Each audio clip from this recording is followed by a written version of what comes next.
चलिए आज की क्लास में हम एक नया चैप्टर शुरू कर रहे हैं, इंग्लिश डिक्शनरी यानी अंग्रेजी शब्दकोश। तो भाई एग्जाम के अंदर जो मैंने ये दो टाइप के सवाल लिखे हैं, इसी टाइप के सवाल आपसे पूछे जाते हैं, लेकिन एग्जाम के अंदर यहाँ से सवाल आता जरूर है।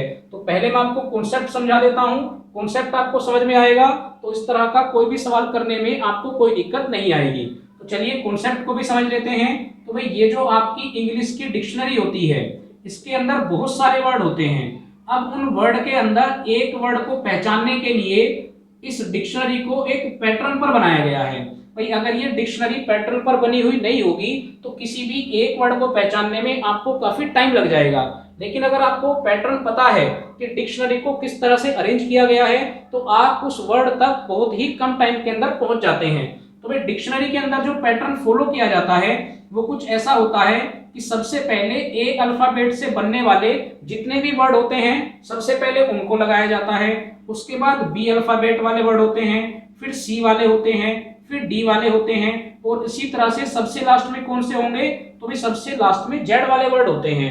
लेकिन अगर मैं अल्फाबेट ए की बात करूं तो भाई ए से केवल एक वर्ड तो बनता नहीं है। भाई अगर ए से आप वर्ड बनाएंगे तो आप लिख सकते हैं ए से ए फॉर एप्पल, तो भाई आपने एप्पल को लिखा। आप लिख सकते हैं ANGRY, आपने एंग्री लिखा। आप लिख सकते हैं ARRANGE, आप अरेंज लिख सकते हैं। तो भाई अल्फाबेट ए से बहुत सारे वर्ड बनते हैं। अब इन अल्फाबेट ए के अंदर वाले वर्डों को ही ढूंढने के लिए तो भाई यहाँ पर भी क्या लगा होता है, यहाँ पर भी एक पैटर्न लगा होता है।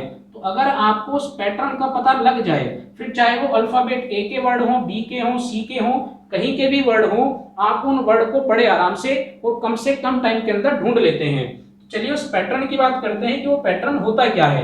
तो सबसे पहले मैंने क्या लिखा, एप्पल, फिर मैंने लिखा एंग्री, और फिर मैंने क्या लिखा, अरेंज। तो भाई आपको कैसे पता लगेगा कि डिक्शनरी के अंदर पहले आपको एप्पल लिखा हुआ मिलेगा, या पहले आपको एंग्री लिखा मिलेगा, या पहले आपको अरेंज लिखा मिलेगा।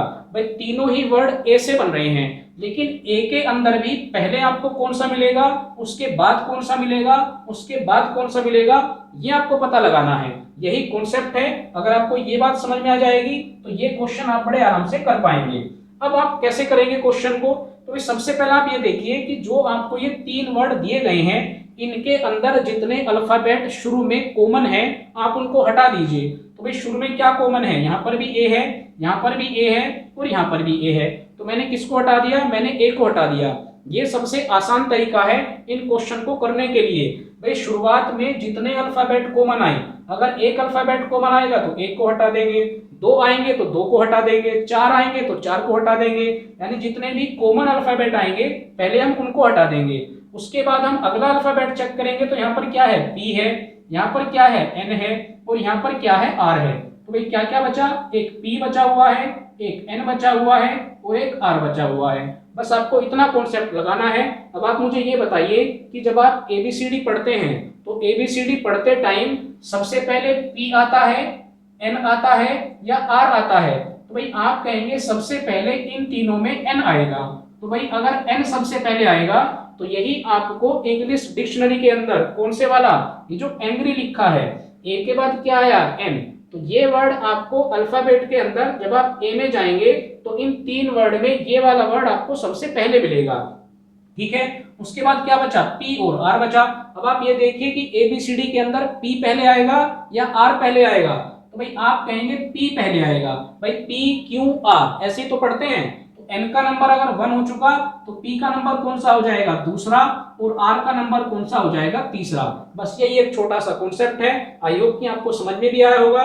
तो भैया आप देख लीजिए पी कौन से वर्ड में लिखा था, एप्पल में। तो ये जो एंग्री है, ये जो एंग्री लिखा हुआ है, ये आपको डिक्शनरी में पहले मिलेगा। उसके बाद आपको ये वर्ड एप्पल मिलेगा, और उसके बाद आपको ये वर्ड अरेंज मिलेगा। आप चेक भी कर सकते हैं। तो यही हमारा कॉन्सेप्ट है। इसी के बेस पर हम ये दो सवाल करेंगे। एक बार आप इसको नोट कर लीजिए। चलिए पहला सवाल पढ़ते हैं। लिखा हुआ है अंग्रेजी शब्दकोश में उनके क्रम के अनुसार व्यवस्थित करने पर निम्न शब्दों में कौन सा शब्द तीसरे स्थान पर होगा। तो भाई आपसे कुछ भी पूछा जाए आपको केवल वही काम करना है जो मैंने आपको बताया। क्या करेंगे आप, भाई सबसे पहले आप ये देखिए कि इन जो आपको ये चार वर्ड दिए गए हैं इसमें कितने अल्फाबेट शुरू में कॉमन है। तो तो भाई यहाँ पर भी ISO लिखा है, काट दीजिए। यहाँ पर भी ISO लिखा है, काट दीजिए। यहाँ पर भी ISO लिखा है, काट देते हैं। यहाँ पर भी ISO लिखा है, काट देते हैं। इतना काम आपने कर लिया। अब आप ये देखिए कि आगे का अल्फाबेट यहाँ पर क्या बचा हुआ है, तो भाई यहाँ पर M बचा हुआ है। यहाँ पर क्या बचा हुआ है, यहाँ पर T बचा हुआ है। यहाँ की बात करेंगे, यहाँ पर L बचा हुआ है और यहाँ पर क्या बचा हुआ है, यहाँ पर N बचा हुआ है। बस आपका क्वेश्चन खत्म। आपसे पूछा गया कौन सा शब्द तीसरे स्थान पर होगा। आप सबकी नंबरिंग को कैलकुलेट कर लीजिए। तो भैया आप ये देखिए कि ABCD के अंदर M, T, L और N में सबसे पहले क्या आता है, तो आप कहेंगे भाई सबसे पहले L आता है। इसका मतलब ये जो L वाला वर्ड था वो कौन से नंबर का होगा, वो पहले नंबर का होगा। तो L कौन सा है, ये वाला। तो इसके आप डाल सकते हैं, इसकी नंबरिंग क्या है, इसकी नंबरिंग 1 है। अब L के बाद क्या आता है, तो भाई L के बाद M आता है। तो ये कौन सा हो गया, ये आपका दूसरे नंबर का वर्ड हो जाएगा। उसके बाद M के बाद क्या आता है, N आता है। तो भाई ये आपका तीसरे नंबर का वर्ड हो जाएगा। फाइनली क्या बचा, केवल T बचा। तो ये आपका चौथे नंबर का वर्ड हो जाएगा और यही आपका आंसर। तो आपसे पूछा गया तीसरे स्थान पर कौन सा होगा, तो भाई तीसरे स्थान का मतलब आपका करेक्ट ऑप्शन कौन सा होगा, डी। चलिए अगला सवाल पढ़ते हैं। लिखा हुआ है अंग्रेजी शब्दकोश के अनुसार दिए गए शब्दों का सही क्रम बताना है। तो भाई दो ही टाइप के क्वेश्चन आते हैं। जैसा मैंने आपको बताया पिछले सवाल के अंदर आपसे शब्दों का स्थान पूछा गया था, तो मैंने आपको अलग अलग प्लेसिंग निकालनी बताई कि किस तरह से आप स्थान को निकालते हैं। इस सवाल के अंदर आपसे क्रम पूछा गया है। तो भाई सबसे पहले आपको ये वर्ड दिए जाएंगे, उसके बाद आपको ऑप्शन दिए जाएंगे। तो ये जो आपके ऑप्शन तैयार होते हैं ये आपका अरेंजमेंट अकॉर्डिंग टू ऑप्शन हुआ है। भाई जैसे यहाँ पर 5 लिखा है तो इसका मतलब ये जो पांचवा वर्ड है इसको ऑप्शन के अंदर दिया गया है। उसके बाद 3 लिखा हुआ है तो इसका मतलब तीसरा वर्ड ऑप्शन के अंदर दिया गया है।